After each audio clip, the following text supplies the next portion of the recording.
लोकसभा चुनाव के छठे चरण का चुनावी शोर थम गया है। छठे दौर में सीवान लोकसभा पर भी वोटिंग होगी। इस चरण के चुनाव में सीवान की सीट बेहद चर्चित है। यहां मुकाबला त्रिकोणात्मक संघर्ष की ओर बढ़ चला है।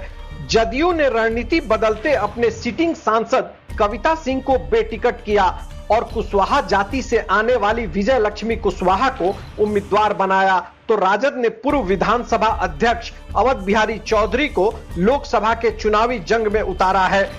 इन दोनों की सीधी जंग को निर्दलीय उम्मीदवार हेना साहब ने त्रिकोणात्मक बना डाला है। आइए हर उम्मीदवार की स्थिति को समझ लेते हैं।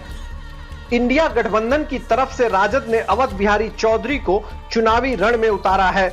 अवध बिहारी चौधरी महागठबंधन की सरकार में विधानसभा अध्यक्ष भी थे।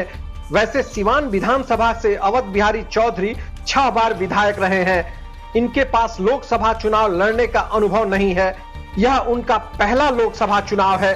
हिना साहब चौथी बार लोकसभा का चुनाव लड़ रही हैं। जदयू ने अपने सिटिंग सांसद कविता सिंह को बेटिकट कर दिया है। यहां से जदयू ने विजय लक्ष्मी कुशवाहा को उम्मीदवार बनाया है। ये भी पहली बार चुनाव लड़ रही हैं। ये पूर्व विधायक रमेश सिंह कुशवाहा की पत्नी हैं। रमेश सिंह कुशवाहा वर्ष 2015 में जेडीयू के टिकट पर जीरादेई से चुनाव लड़कर विधायक बने। हेना साहब का दावा है कि सीवान की जनता ने मोहम्मद शहाबुद्दीन के दौर में विकास देखा था और उसके बाद इलाके में विकास का कोई काम नहीं हुआ है। उनका कहना है कि मैं किसी दल से नहीं हूं, मैं दिल से हूं। हम भगवा, हरा, पीला, गुलाबी सबके साथ हैं। हर रंग हमारा अपना है। सीवान में रंगों की सियासत के अलावा रोजगार, महंगाई, उम्मीदवार की छवि, विकास, संविधान और आरक्षण से लेकर मुफ्त में राशन तक की चर्चा चुनावी शोर में सुनने को मिल रही है। सीवान लोकसभा में करीब 18 लाख मतदाता हैं। जातियों के आधार पर संख्या देखें तो यहां मुस्लिम की आबादी सर्वाधिक है।